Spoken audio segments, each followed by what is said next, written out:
Hello everyone, welcome to Ejupod Class 9. It's me, Nafi. എല്ലാവർക്കും മക്കളെ Ejupod 9ാം ക്ലാസ്സിലേക്ക് സ്വാഗതം. ഞാൻ നിങ്ങളുടെ നാഫി. അപ്പോൾ ഈ 9ാം ക്ലാസ് നിങ്ങളുടെ ആനുവൽ എക്സാമിന് ഒരു 5 മാർക്കിനുള്ള ചോദ്യങ്ങൾ ചോദിക്കാൻ ചാൻസ് ഉള്ള വളരെ ഇമ്പോർട്ടൻ്റ് ആയിട്ടുള്ള ചാപ്റ്ററാണ് 7ാമത്തെ ചാപ്റ്റർ ആയിട്ടുള്ള ത്രൂ ദ സാൻഡി എക്സ്പാൻസ് അഥവാ മണലാരണ്യത്തിലൂടെ എന്ന് പറയുന്ന ചാപ്റ്റർ. നിങ്ങളുടെ ആനുവൽ എക്സാമിന് 5 മാർക്കിനുള്ള ചോദ്യം നിങ്ങൾക്ക് ഇത് പ്രതീക്ഷിക്കാം കേട്ടോ. അപ്പോൾ ഈ ഒരു ചാപ്റ്ററിൽ ഏറ്റവും ഇമ്പോർട്ടൻ്റ് ആയിട്ട് നിങ്ങൾ പഠിക്കുന്ന ടോപ്പിക്കുകൾ നമ്മൾ ഡിസ്കസ് ചെയ്യുന്നത്. അപ്പോൾ ഇത്ര അപ്ഡേറ്റ്സ് നമ്മുടെ ചാനൽ സബ്സ്ക്രൈബ് ചെയ്ത് അതിനെ കൂടെ നിങ്ങൾ 2 കാര്യങ്ങൾ കൂടി കമൻറ്റ് ചെയ്യണം. ഒന്ന്, നിങ്ങൾക്ക് സോഷ്യൽ സയൻസിൽ എത്ര ചാപ്റ്റേഴ്സ് എടുത്തു കഴിഞ്ഞിട്ടുണ്ട്, സ്കൂളിൽ അവസാന ചാപ്റ്റർ എടുത്തു കഴിഞ്ഞോ ഇല്ലയോ എന്നുള്ള കാര്യം നിങ്ങൾ കമൻറ്റ് ചെയ്യുക. രണ്ടാമതായിട്ട് നിങ്ങൾക്ക് ഈ എടുത്ത ചാപ്റ്റേഴ്സിൽ ഏറ്റവും ടഫായിട്ടുള്ള ഹിസ്റ്ററിയിൽ ഒരു ചാപ്റ്ററും ജോഗ്രഫിയിൽ ഒരു ചാപ്റ്ററും ഏതാണെന്നുള്ള കാര്യം കൂടി നിങ്ങൾ എന്ത് ചെയ്യുക, ഒന്ന് കമൻറ്റ് ബോക്സ് ടൈപ്പ് ചെയ്യട്ടോ. അപ്പോൾ ഈ 2 കാര്യങ്ങൾ നിങ്ങൾ ഇന്ന് കമൻറ്റ് ബോക്സ് ടൈപ്പ് ചെയ്യണം. ഈ ഒരു വീഡിയോ നിങ്ങൾ ലൈക്ക് ചെയ്തിട്ട് മാക്സിമം നിങ്ങൾ 9ാം ക്ലാസ് പഠിക്കുന്ന എല്ലാ ഫ്രണ്ട്സിനും അയച്ചു കൊടുക്കുക. കാരണം ആനുവൽ എക്സാമിന് 5 മാർക്ക് വരെ ചോദിക്കാൻ ചാൻസ് ഉള്ള ഒരു ചാപ്റ്ററാണ്. അപ്പോൾ ഈ ഒരു ചാപ്റ്റർ നമ്മൾ ഡെസേർട്ട് അഥവാ മരുഭൂമിയുമായിട്ട് ബന്ധപ്പെട്ട കാര്യങ്ങൾ പഠിക്കുന്നത്. ഇതിൽ 2 മാർക്കിന് എക്സാമിന് ചോദിക്കാൻ ചാൻസ് ഉള്ള ഒരു ടോപ്പിക്കാണ് the difference between cold desert and hot desert. അല്ലേ, ഉഷ്ണ മരുഭൂമികളും ശീത മരുഭൂമികളും തമ്മിലുള്ള വ്യത്യാസം ചിലപ്പോൾ എന്ത് ചെയ്തേക്കാം,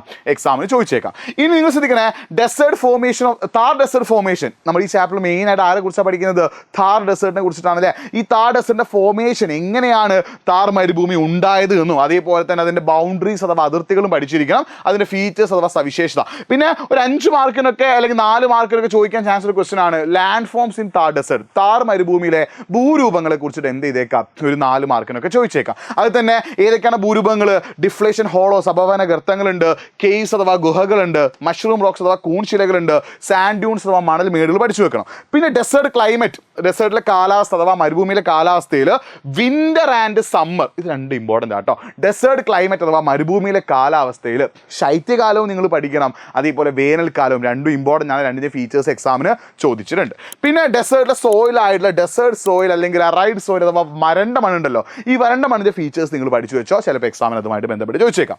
പിന്നെ 2 മാർക്കിന് വളരെ റെയർ ആയിട്ട് മാത്രം ചോദിക്കാൻ ചാൻസ് ഉള്ള ഒന്നാണ് എന്ത്, flora and fauna in desert. ഡെസേർട്ടിലെ ജീവജാലങ്ങളും സസ്യജാലങ്ങളും ലൈക്ക് ഗമ്മറബിക്, അക്കേഷ്യ, കാക്ടി, അതായത് കളിമുൾച്ചെടി പോലുള്ള ജീവികളോ ചെടികളും, പിന്നെ നമ്മുടെ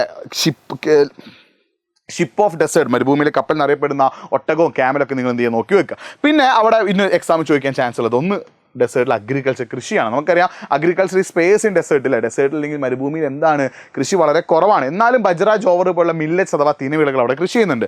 പിന്നെ അവിടെ മൈനിങ് നിങ്ങൾ എന്ത് ചെയ്യണം, ഒന്ന് പഠിച്ചു വെക്കണം. പിന്നെ ലാസ്റ്റ് അവിടെ എനർജി ജനറേഷനും ഹാൻഡിക്രാഫ്റ്റ്, ഇതെല്ലാം കൂടി ചെയ്തത് ഈ അഗ്രികൾച്ചർ മുതൽ നമ്മുടെ ഹാൻഡിക്രാഫ്റ്റ് അഥവാ കരകൗശല വസ്തുക്കൾ വരുന്ന സാധനം, ഹ്യൂമൻ ലൈഫ് ഇൻ ഡെസേർട്ട്, ഡെസേർട്ടിലെ മനുഷ്യന്മാരുടെ ജീവിതം ചിലപ്പോൾ ചോദിക്കാൻ ചാൻസ് ഉണ്ട്. ഹ്യൂമൻ ലൈഫ് ഇൻ ഡെസേർട്ടിലെ മനുഷ്യന്മാരുടെ ജീവിതത്തെക്കുറിച്ച് നിങ്ങളോട് എന്ത് ചെയ്യാൻ ചോദിക്കാൻ ചാൻസ് ഉണ്ട്. അപ്പോൾ ഡെസേർട്ടിലെ ഹ്യൂമൻ ലൈഫ് അല്ലെങ്കിൽ മരുഭൂമിയിലെ മനുഷ്യ ജീവിതത്തെക്കുറിച്ച് ചോദിക്കുകയാണെങ്കിൽ നിങ്ങൾക്ക് അതിൽ അഗ്രികൾച്ചർ, കൃഷി എഴുതാം, ടൂറിസം വിനോദസഞ്ചാരം എഴുതാം, പെട്രോളിസം മൃഗപരിപാലനം എഴുതാം, മൈനിങ് ഖനനം എഴുതാം, എനർജി ജനറേഷൻ ഊർജ്ജോൽപാദനം എഴുതാം, ഹാൻഡിക്രാഫ്റ്റ് കരകൗശല വ്യവസായം എഴുതാം. ഈ പോയിന്റ്സ് ഒക്കെ നിങ്ങൾക്ക് അതിലേക്ക് എന്ത് ചെയ്യാം, ആഡ് ചെയ്യട്ടെ. അത് നിങ്ങൾ എന്ത് ചെയ്യുക, മനസ്സിലാക്കി വെക്കുക.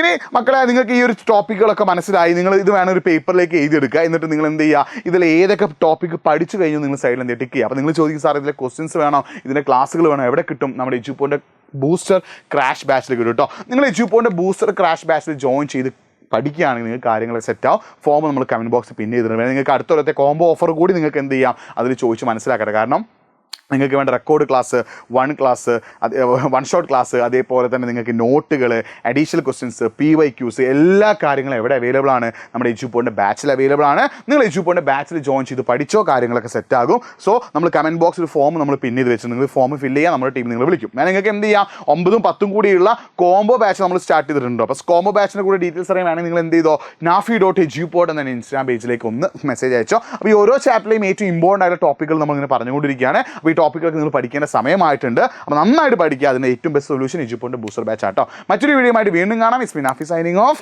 മാക്സിമം ഫ്രണ്ട്സിലേക്ക് വീഡിയോ ഒന്ന് ഷെയർ ചെയ്യുക, വീഡിയോ ഒന്ന് ലൈക്ക് ചെയ്യുക. വീണ്ടും കാണാം. ബൈ.